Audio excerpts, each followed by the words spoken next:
everyone, and I am here by our kitchen, a bit quite busy today. I just finished working on the cucumber pickle. Yeah, this is the sweet and spicy cucumber pickle, and this two here, this one and this one is the regular cucumber pickle that we make. And right now I am working on making again this miracle fruit juice here. Look, because the old woman in the neighborhood, when Scott walking the other day, he gave 2 miracle fruit to him, so I decided to make the juice today. And also in here we have this kind of lettuce on our table. We bought this one about 6 days ago when we are from city of Tagbilaran going home, and our friends suggested this to us that there is this person have a hydroponic. Then yeah, which is quite good, because when we bought this is not really quite fully grown, and now look at this getting bigger. And what I just do is I pull out the leaves that I am going to use for our vegetable salad.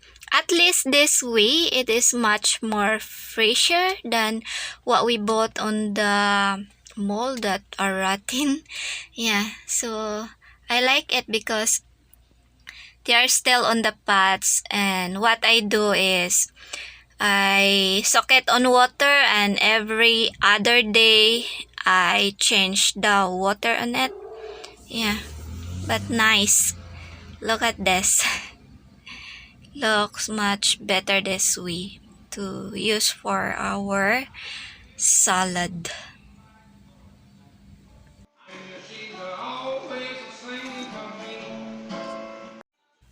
I will just wash it so it will be ready to use for our salad. Look at this. Much nicer and looks much fresh. And in this area here, you can see the laptop, I put it there, and the lampshade, because this is where I study. I have my online course here. That is why I am not frequently uploading videos, because there are times I am really busy here, especially early in the morning. Like I start to go online course around 4 o'clock in the morning sometimes, or 5, then I stop around 7 o'clock or 6 o'clock, because that's the time I gonna prepare for breakfast and doing work here inside the house. And then after that I work outside the garden, and then go some work on the farm. But I'm trying my best. Hopefully I can finish my online course easily, so I can have enough time to do such thing. But I am still uploading video. We are here outside getting ready to work, especially in the big camp area.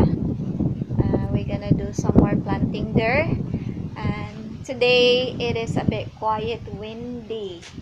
Yeah, I have her with me, our dog Louie. He always guard me. What are you doing, buddy? So let's go. Yeah, we get the wheelbarrow. I gonna pull out this wheelbarrow here to put the plants inside, and easy for me to carry a lot.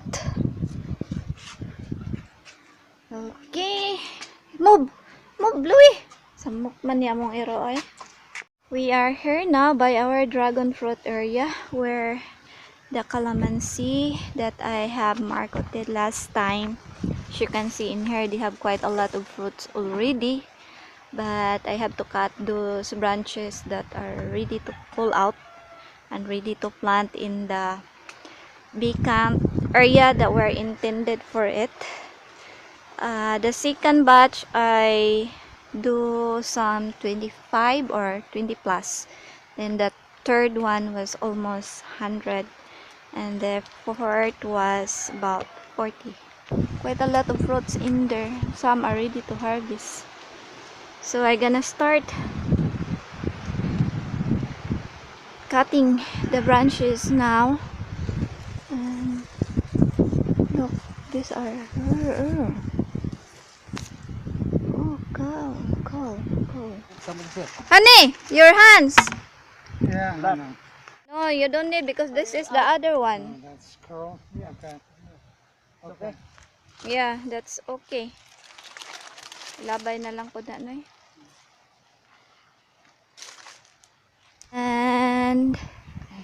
And in here by our dragon fruit are taking out all this disease. It become yellow.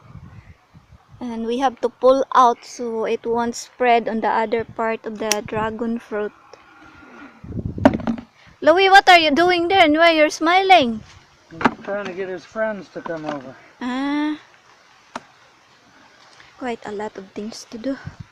So let's start cutting off.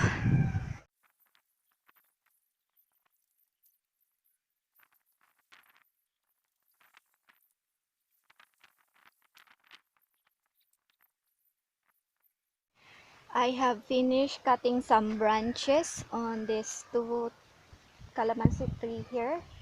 But on this side, there are few of the branches that are not ready to cut. Maybe end of next month, I gonna pull it out and get ready to be planted. So I'm gonna continue working on her because there are quite a lot that need to be cut, and so we can continue planting also. Louis!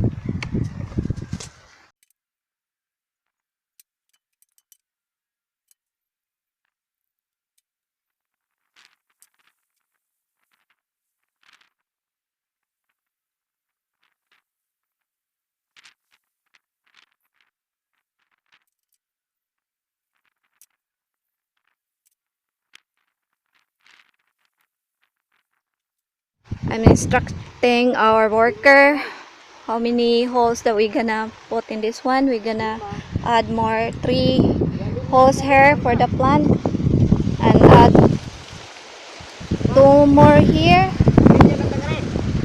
Oh, then 1 line. Mama na yung gingon, di ba, Noy? 1 more line.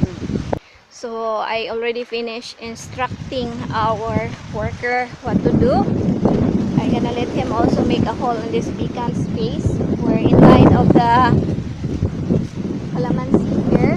Anyhow, I have quite a lot of calamansi that I marketed on the first batch that intended to plant here, and there are some intended for the other people who order.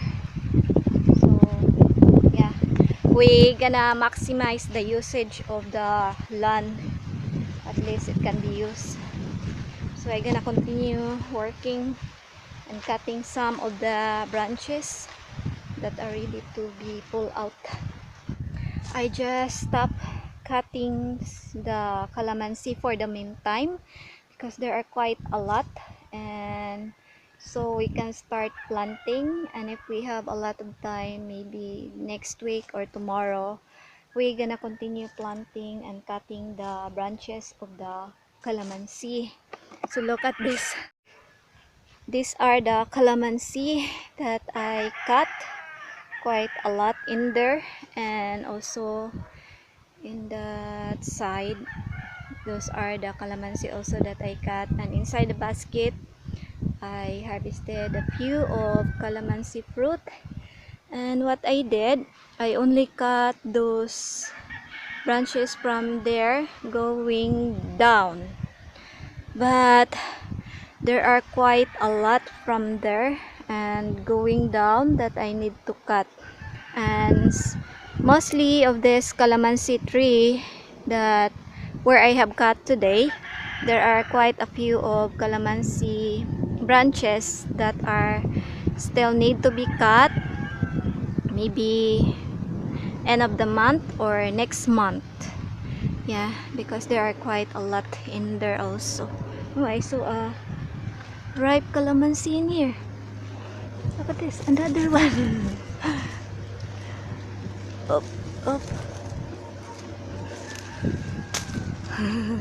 Look at that. Got one. So what I gonna do is transfer this to the utility area so I can soak it in water before we plant it. Yeah. When while our worker digging a hole for this plant here. So let's get going.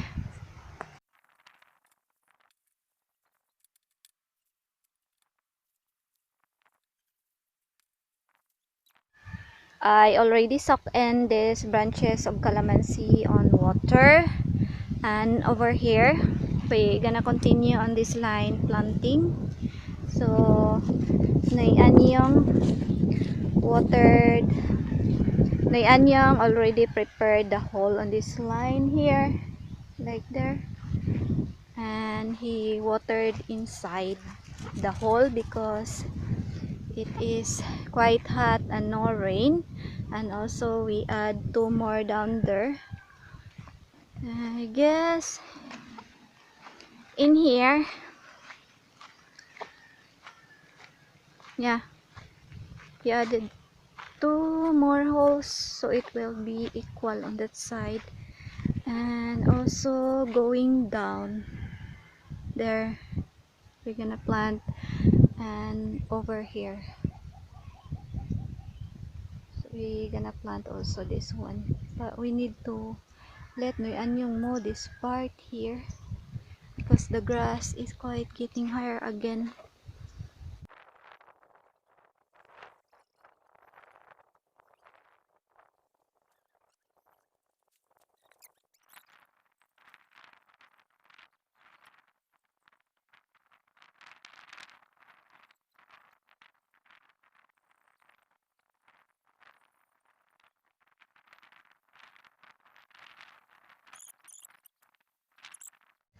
We are just finished planting all the cuttings that I cut today. There are 30 lemoncito or calamansi cuttings that we able to plant. But yeah, maybe tomorrow I gonna continue cutting more because there are quite a lot in there that are intended for planting here on the farm. So I guess tomorrow, if the weather is good, I can continue planting, and if it's raining also, I can continue working on more marketing or grafting, so we could able to plant here. It's quite windy and it start to rain shower already, but good thing we finished planting. Itiwas lang na, Noy. And hopefully it will rain hard so we don't need to water the plant. And yeah, it's getting late also, so I gonna start preparing for our dinner. Oh, quite a bit busy day here on our farm. So I guess that is for today's video, and thank you for watching. Please do like, comment, share, and subscribe, and see you next time.